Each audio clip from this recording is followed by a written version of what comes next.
Halo guys, balik lagi sama aku di channel Cerita Dini. Di video kali ini, aku bakal bahas episode terbaik dari setiap season SpongeBob SquarePants, mulai dari season 1 sampai season terbaru, yaitu season 15. Jadi kalau kalian fans lama yang rindu nostalgia, atau fans baru yang penasaran mana aja episode yang paling keren, video ini wajib banget kalian tonton sampai habis. Season pertama SpongeBob SquarePants menghadirkan banyak episode legendaris, tapi kalau harus memilih yang terbaik, banyak fans sepakat bahwa Pizza Delivery adalah juaranya. Episode ini pertama kali tayang di tahun 1999, dan sampai sekarang masih dianggap sebagai salah satu kisah klasik yang nggak pernah membosankan. Ceritanya dimulai ketika Mr. Krabs menerima pesanan pizza, padahal Krusty Krab bahkan tidak menjual pizza. Namun dengan gaya liciknya, dia memaksa SpongeBob dan Squidward untuk mengantarkannya. Dari sinilah dimulai petualangan kocak sekaligus penuh drama. Mereka harus berjalan jauh melewati padang pasir, menghadapi badai, dan bahkan hampir tersesat.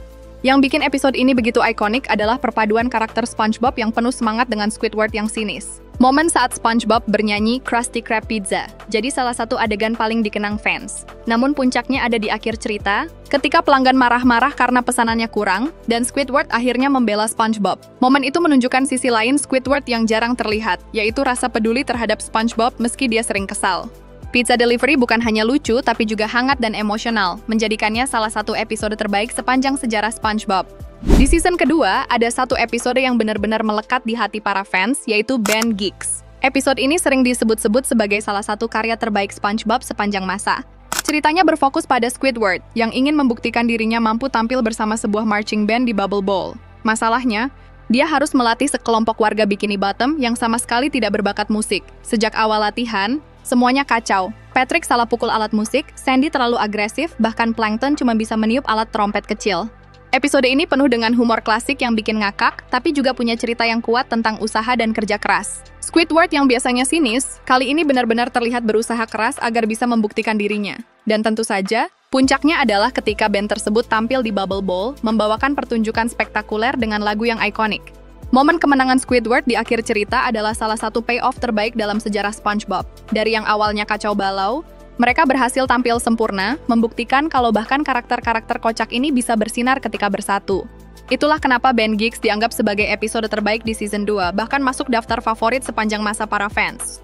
Masuk ke season 3, banyak orang sepakat kalau inilah era emas SpongeBob. Dari banyaknya episode legendaris, salah satu yang paling menonjol tentu saja Chocolate with Nuts. Episode ini menceritakan SpongeBob dan Patrick yang terinspirasi untuk menjadi pengusaha sukses. Mereka pun memutuskan menjual coklat dari pintu ke pintu. Kedengarannya mudah, tapi ternyata penuh tantangan. Mulai dari pelanggan yang super kasar, Tom si pemburu coklat yang terus mengejar mereka sambil berteriak histeris, sampai penipu yang berhasil menguras uang mereka dengan menjual kantong khusus penyimpanan coklat. Yang bikin episode ini istimewa adalah kecepatan humornya yang padat dan terus menghantam. Hampir setiap adegan punya momen ikonik, mulai dari ekspresi pelanggan aneh, reaksi SpongeBob dan Patrick yang polos, sampai interaksi absurd yang bikin ngakak tanpa henti. Tapi di balik kelucuannya, ada juga pesan moral soal dunia bisnis dan bagaimana orang bisa dimanfaatkan kalau terlalu lugu. Semua itu dibungkus dengan humor khas SpongeBob yang sederhana tapi jenius. Karena kepadatan lelucon dan momen-momen ikoniknya, Chocolate with Nuts masih dianggap sebagai salah satu episode terbaik sepanjang sejarah SpongeBob, sekaligus yang paling mencolok di season 3. Memasuki season keempat, banyak fans menilai kualitas SpongeBob mulai berubah, tapi bukan berarti tidak ada episode legendaris. Salah satu yang paling diingat jelas adalah Krusty Towers. Dalam episode ini, Mr. Krabs memutuskan untuk mengubah Krusty Krab menjadi hotel mewah setelah mendengar bahwa bisnis hotel bisa menghasilkan banyak uang. Sesuai motonya, kami tidak pernah mengatakan tidak, semua permintaan pelanggan harus dipenuhi, tidak peduli seaneh atau sesulit apapun. Tentu saja, hal ini berakhir kacau balau. SpongeBob dan Squidward dipaksa bekerja ekstra keras melayani tamu-tamu dengan permintaan absurd, termasuk Patrick yang tiba-tiba ingin tinggal di hotel hanya untuk memanfaatkan pelayanan gratis. Situasi semakin kocak saat Squidward, yang kesal, mencoba membalik keadaan dengan pura-pura jadi tamu dan memberi permintaan sulit. Namun, seperti biasa, semuanya justru berantakan dan membuat Krusty Towers ambruk. Episode ini jadi favorit karena berhasil menghadirkan kembali energi slapstick ala era awal SpongeBob. Dialognya cepat, interaksinya lucu, dan ide dasarnya sederhana tapi dieksekusi dengan sempurna. Banyak fans bahkan menganggap Krusty Towers sebagai episode terakhir yang benar-benar selevel dengan masa kejayaan SpongeBob di 3 season pertama. Di season 5, salah satu episode paling populer dan sering dibicarakan adalah Spy Buddies. Episode ini mengambil tema yang berbeda, yaitu parodi film mata-mata ala James Bond, tapi tetap dengan sentuhan khas SpongeBob. Ceritanya dimulai ketika Mr. Krabs mengetahui bahwa Plankton kembali menyusun rencana jahat untuk mencuri resep rahasia Krabby Patty. Demi mencegahnya, ia merekrut SpongeBob dan Patrick sebagai agen rahasia. Dengan peralatan canggih, kostum konyol, dan misi super penting, keduanya mulai mengikuti jejak Plankton. Yang bikin seru, episode ini penuh aksi kocak dengan pacing cepat. Dari gadget aneh yang malah bikin masalah, penyamaran SpongeBob dan Patrick yang gagal total, sampai momen kejar-kejaran yang over the top tapi super lucu. Bahkan Squidward juga kena imbas, meski dia sama sekali nggak mau terlibat. Episode ini berhasil memadukan humor fisik, visual gag, dan referensi budaya pop dengan mulus. Selain itu, animasinya terasa lebih hiperaktif, cocok dengan tema spionase penuh aksi. Banyak fans menganggap Spy Buddies sebagai salah satu highlight besar di season 5 karena mampu menghadirkan konsep unik yang terasa fresh sekaligus sangat menghibur dari awal sampai akhir. Masuk ke season 6. Episode yang sering dianggap sebagai salah satu yang terbaik adalah Not Normal. Episode ini punya premis yang sederhana tapi sangat relate sekaligus penuh sindiran cerdas tentang konformitas. Ceritanya bermula ketika SpongeBob merasa dirinya terlalu aneh dibanding orang lain. Setelah melihat bagaimana Squidward hidup dengan rapi, ia memutuskan untuk mengubah dirinya jadi normal. Dengan bantuan sebuah video pelatihan aneh, SpongeBob perlahan berhenti menjadi dirinya yang ceria, energik, dan unik. Hasilnya, ia benar-benar jadi sosok yang super datar. Suaranya monoton, ekspresinya kaku, bahkan pekerjaannya di Krusty Krab jadi sangat membosankan. Mr. Krabs, Patrick, dan bahkan Squidward akhirnya sadar bahwa SpongeBob yang normal jauh lebih menyebalkan daripada SpongeBob asli yang penuh energi. Konflik ini kemudian berujung pada pesan moral yang kuat, bahwa jadi diri sendiri, meskipun aneh, jauh lebih baik daripada berusaha menyesuaikan diri dengan standar orang lain. Fans banyak memuji Not Normal karena menampilkan humor yang subtil, animasi unik saat SpongeBob berubah, serta akhir yang memuaskan. Episode ini sering disebut sebagai salah satu momen langka di era modern SpongeBob yang benar-benar berhasil meninggalkan kesan mendalam. Di season 7, salah satu episode yang paling menonjol adalah The Curse of Bikini Bottom. Episode ini menghadirkan tema horor komedi yang kental, sekaligus menghidupkan kembali nuansa spooky ala Halloween. Ceritanya berawal ketika SpongeBob dan Patrick sedang bermain-main di pemakaman kapal hantu. Secara tidak sengaja, mereka malah mengganggu Flying Dutchman, hantu laut legendaris yang sering muncul di seri. Karena marah, Dutchman mengutuk SpongeBob dan Patrick, mengubah mereka menjadi hantu. Awalnya, keduanya senang bisa menakut-nakuti warga Bikini Bottom. Tapi lama-lama, SpongeBob sadar bahwa hidup sebagai hantu justru membuatnya terasing dari teman-temannya. Patrick tentu saja masih menikmati keadaannya dengan cara konyolnya. Episode ini berhasil menyeimbangkan suasana seram dengan humor khas SpongeBob. Visual hantu SpongeBob dan Patrick dibuat kreatif, sementara Flying Dutchman tampil sebagai villain yang kocak tapi tetap menakutkan. Banyak fans menganggap The Curse of Bikini Bottom sebagai salah satu highlight di season ini karena berhasil membawa kembali atmosfer klasik dengan twist baru. Episode ini juga sering diputar ulang saat Halloween, membuktikan betapa ikoniknya cerita ini di mata penonton. Di season 8, salah satu episode yang paling disukai fans adalah Hello Bikini Bottom. Episode berdurasi panjang ini jadi salah satu highlight besar karena menggabungkan musik, humor, dan persahabatan dengan sangat solid. Ceritanya bermula ketika Squidward dengan enggan harus bergabung dengan SpongeBob dan Patrick dalam sebuah band. Awalnya, Squidward kesal karena merasa mereka tidak serius dan hanya bikin ribut. Tapi tanpa disangka, justru band mereka mulai mendapat perhatian dan popularitas di Bikini Bottom. Seiring perjalanan, mereka tampil di berbagai tempat aneh dengan momen-momen kocak khas SpongeBob dari konser kecil sampai aksi yang makin liar. Namun, seperti biasa, ketamakan Mr. Krabs ikut campur mencoba memanfaatkan kesuksesan mereka demi uang. Yang membuat episode ini spesial adalah musik original yang ditampilkan, dengan lagu-lagu catchy yang benar-benar meninggalkan kesan. Selain itu, episode ini juga menampilkan hubungan unik antara SpongeBob, Patrick, dan Squidward, di mana Squidward, meski kesal, akhirnya tetap ikut terlarut dalam semangat musik mereka. Banyak fans menilai Hello Bikini Bottom sebagai salah satu episode terakhir di era modern yang benar-benar terasa seperti klasik, dengan kombinasi komedi, musikal, dan nuansa wholesome yang kuat. Di season 9, salah satu episode yang cukup stand out adalah It Came From Goo Lagoon. Episode ini terasa spesial karena memadukan komedi absurd dengan nuansa monster movie klasik. Ceritanya dimulai ketika sebuah gelembung raksasa misterius muncul dari Goo Lagoon. Awalnya, warga Bikini Bottom menganggapnya sebagai hiburan unik. Bahkan mereka mulai memanfaatkannya untuk berbagai hal konyol. Tapi tentu saja, sesuatu yang terlihat menyenangkan ternyata menyimpan bahaya besar. SpongeBob dan Patrick, dengan rasa penasaran mereka yang berlebihan, akhirnya ikut terlibat dalam kekacauan. Sementara itu, Plankton melihat kesempatan untuk menggunakan gelembung itu dalam usahanya mencuri resep rahasia Krabby Patty. Dari sinilah situasi semakin kacau dan menegangkan. Episode ini menonjol karena visual gelembung raksasa yang keren sekaligus lucu, serta cara Bikini Bottom bereaksi terhadap sesuatu yang di luar kebiasaan. Unsur parodi film science fiction dan horor lawas juga terasa kuat, menjadikannya berbeda dari episode biasa. Banyak fans menganggap It Came From Goo Lagoon sebagai salah satu momen terbaik di season 9 karena mampu menghadirkan cerita besar, aksi seru, sekaligus tetap mempertahankan humor SpongeBob yang khas. Ini contoh bagus bagaimana serial SpongeBob masih bisa berinovasi di era modernnya. Di season 10, salah satu episode yang paling mencuri perhatian adalah Feral Friends. Episode ini terasa unik karena menghadirkan konsep science fiksi yang agak gelap namun tetap dibalut komedi khas SpongeBob. Ceritanya berawal ketika sebuah cahaya hijau misterius yang keluar dari gunung yang ada di Bikini Bottom. Cahaya itu memiliki efek aneh. Setiap makhluk laut yang terkena akan berubah menjadi versi liar atau bentuk primitif dari spesies aslinya. Squidward berubah jadi cumi-cumi purba, Mr. Krabs menjadi kepiting besar yang buas, bahkan SpongeBob dan Patrick pun ikut berubah. Menariknya, satu-satunya yang tidak terpengaruh cahaya tersebut adalah Sandy Cheeks. Karena Sandy bukan makhluk laut, ia tetap dalam bentuk normalnya. Hal ini membuatnya jadi satu-satunya harapan untuk mengembalikan keadaan. Dengan kecerdasannya, Sandy berusaha menahan kekacauan yang ditimbulkan oleh para teman-temannya yang kini tak terkendali. Episode ini menonjol berkat desain karakter yang benar-benar kreatif, memperlihatkan sisi lain dari Bikini Bottom yang biasanya tidak terlihat. Ada nuansa horor ringan, ketegangan, tapi tetap dipenuhi momen kocak. Banyak fans menilai Feral Friends sebagai salah satu episode paling segar di era modern SpongeBob, karena berani keluar dari formula biasa namun tetap berhasil terasa natural dalam dunia SpongeBob. Di season 11, banyak fans setuju kalau Doodle Dimension adalah salah satu yang paling berkesan.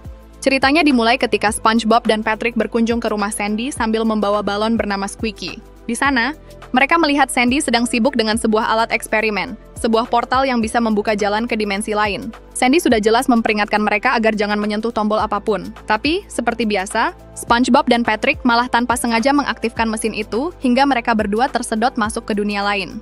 Mereka tiba di ruang putih kosong yang disebut Doodle Dimension. Awalnya terlihat membosankan, tapi mereka menemukan sebuah pensil raksasa ajaib, dan apapun yang mereka gambar bisa hidup. Dari sini, keseruan sekaligus kekacauan dimulai. Mereka menggambar rumah, teman-teman mereka, bahkan berbagai benda aneh. Namun Patrick secara tak sengaja menggambar kembali musuh lama, Doodle Bob. Nah, disinilah masalah serius muncul. Doodle Bob menculik Patrick, membuat pasukan Doodle kecil, dan bahkan menghancurkan usaha SpongeBob yang mencoba menggambar penyelamat. Pada akhirnya, dengan ide cerdik, SpongeBob berhasil menggambar Sandy versi Doodle untuk membantu mereka membuka portal kembali. Dengan cepat mereka kabur, meninggalkan Doodle Bob di dimensinya. Episode ini lucu, penuh aksi, dan nostalgia karena menghadirkan kembali salah satu villain klasik SpongeBob. Tak heran banyak fans menilai Doodle Dimension sebagai salah satu episode paling kreatif dan memorable di season 11. Episode terbaik di season 12 pastinya adalah SpongeBob's Big Birthday Blowout, episode spesial berdurasi hampir 1 jam yang dirilis untuk merayakan ulang tahun SpongeBob yang ke-20. Ceritanya dimulai saat Patrick dan SpongeBob pergi ke toko oleh-oleh di Bikini Bottom. Tapi diam-diam, semua teman SpongeBob sedang menyiapkan pesta ulang tahun kejutan di rumah nanasnya. Mr. Krabs, Squidward, Sandy, bahkan Plankton ikut terlibat. Sementara itu, SpongeBob dan Patrick justru terseret ke dalam petualangan yang unik. Mereka naik bus pariwisata yang membawanya ke atas permukaan, ke dunia manusia. Disinilah momen spesial terjadi. SpongeBob dan Patrick bertemu versi live action dari karakter-karakter Bikini Bottom, diperankan langsung oleh para pengisi suara aslinya. Tom Kenny, Clancy Brown, Bill Fagerbakke, dan lainnya tampil sebagai manusia yang karakternya mirip dengan yang mereka isi di kartun. Di Bikini Bottom sendiri, kekacauan muncul karena pesta kejutan harus tetap dirahasiakan. Squidward berusaha mengatur semuanya dengan gaya khasnya yang jutek, sementara Sandy memastikan dekorasi berjalan lancar. Akhirnya, SpongeBob pulang tepat waktu dan menemukan pesta ulang tahun meriah yang penuh tawa, musik, dan teman-teman tercinta. Episode ini benar-benar terasa sebagai perayaan besar, penuh nostalgia, kejutan kreatif, dan tentunya momen emosional yang bikin fans lama maupun baru tersentuh. Di season 13, salah satu episode paling menonjol adalah Something Narwhal This Way Comes. Di sini, SpongeBob bertemu kembali dengan Narlin dan adiknya, Nobby, teman lama dari masa camp koral. Awalnya, SpongeBob sangat senang karena bisa reuni dengan mereka. Namun, kedatangan mereka ternyata membawa serta rombongan makhluk aneh bernama Narwhals, hewan yang mirip narwhal tapi lebih liar dan tidak terkendali. Seiring berjalannya waktu, Narwhals mulai membuat Bikini Bottom jadi kacau. Mereka berisik, seenaknya masuk ke properti orang, sampai membuat Squidward tidak bisa tidur semalaman karena terganggu oleh kebisingan. Warga mulai merasa tidak nyaman, dan keadaan makin tidak terkendali. Untuk mencari solusi, SpongeBob akhirnya meminta bantuan Plankton. Anehnya, kali ini keluarga Plankton ikut turun tangan membantu menghadapi para Narwhals. terjadi berbagai kejadian absurd khas SpongeBob, dari trik-trik kocak, bentrokan aneh, sampai momen penuh slapstick yang mengundang tawa. Pada akhirnya, keributan bisa diredakan, dan SpongeBob belajar bahwa meskipun penting untuk menyambut tamu baru dengan ramah, tetap ada batasan agar semuanya bisa hidup nyaman bersama. Episode ini menonjol karena menghadirkan karakter Kamp Koral ke serial utama, menyatukan nostalgia dengan nuansa baru, dan jelas pantas disebut sebagai salah satu yang terbaik di season 13. Di season 14, salah satu episode yang paling seru dan wajib banget ditonton adalah Snow Yellow. Ini parodi kocak dari dongeng Snow White, tapi dibawa ke dunia SpongeBob yang super absurd. Ceritanya dibuka sama Hans si narator, yang ngebuka buku dongeng dan ngenalin kita ke Pangeran Snow Yellow alias SpongeBob sama ibu tiri jahatnya, Queen Karen. Nah, masalah mulai muncul waktu cermin ajaib yang ternyata Plankton bilang kalau Snow Yellow adalah the squarest of them all. Queen Karen langsung panas dan pengen ngalahin SpongeBob. Dia nyuruh Bubble Bass buat ngehabisin Snow Yellow, tapi karena nggak tega, SpongeBob malah kabur ke hutan. Di sana dia ketemu rumah kecil yang ternyata dihuni 7 ubur-ubur, masing-masing mirip karakter Bikini Bottom kayak Patrick, kakek Patrick, Nyonya Puff, Sandy, Mr. Krabs, Squidward, sampai Gary. Mereka akhirnya jadi teman dan ngerawat SpongeBob. Tapi Queen Karen nggak tinggal diam. Dia nyamar jadi penyihir dan ngasih bola permen beracun, bikin Snow Yellow langsung kaku dan nggak bergerak. Untungnya, para jellies nggak tinggal diam. Mereka ngejar Queen Karen sampai akhirnya rencananya gagal total. Gara-gara air mata jellies, Snow Yellow hidup lagi, dan dongeng ini ditutup dengan ending yang kocak sekaligus manis. Episode ini bener-bener fresh, kocak, penuh visual gokil, dan jelas jadi salah satu episode terbaik di season 14. Di season 15, salah satu episode yang paling menonjol menurut banyak fans adalah A Fish Called Sandy. Episode ini jadi sorotan karena berhasil mengembalikan nuansa klasik SpongeBob, tapi dengan sentuhan modern yang segar. Ceritanya dimulai ketika Sandy merasa frustrasi dengan keterbatasan pakaiannya di bawah laut. Dia pun membuat sebuah eksperimen gila, mengubah DNA tupai menjadi DNA ikan supaya bisa bernapas di laut tanpa baju selam. Awalnya terlihat berhasil, tapi lama-kelamaan tubuh Sandy mulai berubah. Dia mulai kehilangan bulu, muncul sisik, dan perilakunya makin tak terkendali. Suasana episode pun ikut bergeser. Dari awal yang cerah, berubah jadi sore mencekam hingga malam penuh ketegangan. Bahkan Gary muncul sebentar, dengan vibe horor yang mengingatkan ke episode klasik I Was a Teenage Gary. Yang bikin episode ini spesial, karakter lain tetap ditulis natural. Patrick nggak kelewat bodoh, Squidward nggak disiksa tanpa alasan. Ceritanya solid, penuh referensi nostalgia ke Tea at the Tree Dome, tapi tetap seru buat penonton baru. Banyak fans sepakat, A Fish Called Sandy adalah salah satu episode Sandy terbaik dalam bertahun-tahun terakhir. Bukti kalau SpongeBob modern masih bisa menghadirkan cerita yang kuat, seru, sekaligus berkesan. Oke guys, waktunya kita recap daftar lengkapnya. Setelah kita bahas panjang lebar tadi, inilah 15 episode SpongeBob terbaik sepanjang masa versi aku. Nomor 15, The Curse of Bikini Bottom, Season 7. Episode unik ketika SpongeBob dan Patrick terkena kutukan hantu Flying Dutchman. Nomor 14, It Came From Goo Lagoon, Season 9. Petualangan seru dengan gelembung raksasa misterius yang bikin suasana tegang sekaligus lucu. Nomor 13, Feral Friends, Season 10. Konsep kreatif saat semua karakter kembali ke bentuk hewan laut asli mereka. Nomor 12, Not Normal, Season 6. Kisah SpongeBob mencoba jadi normal, tapi justru menimbulkan kekacauan yang kocak. Nomor 11, Hello Bikini Bottom, Season 8. Episode musikal penuh energi dengan band dadakan SpongeBob dan Squidward. Nomor 10, Something Narwhal This Way Comes, Season 13.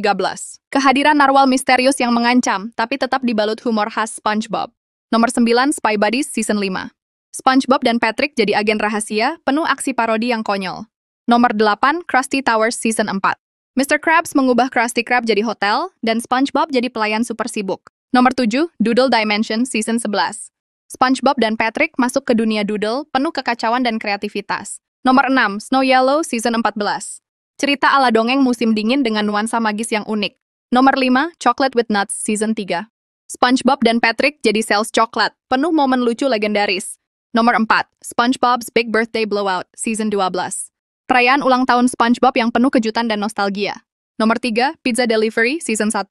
Petualangan ikonik SpongeBob dan Squidward saat mengantar pizza. Nomor 2, Ben Geeks, Season 2. Konser legendaris Squidward yang sampai sekarang masih jadi favorit fans. Nomor 1, A Fish Called Sandy, Season 15. Episode modern yang sukses menghadirkan nuansa horor, drama, dan humor jadi salah satu kisah Sandy terbaik sepanjang masa. Jadi itu dia guys, episode terbaik dari setiap season SpongeBob SquarePants versi aku kali ini. Dari yang klasik penuh nostalgia sampai season terbaru yang masih segar, semuanya punya daya tarik masing-masing. Nah, kalau menurut kalian, episode mana yang paling berkesan dan pantas disebut terbaik? Tulis pendapat kalian di kolom komentar ya. Jangan lupa like, share, dan subscribe biar nggak ketinggalan pembahasan seru lainnya. Sampai jumpa di video berikutnya.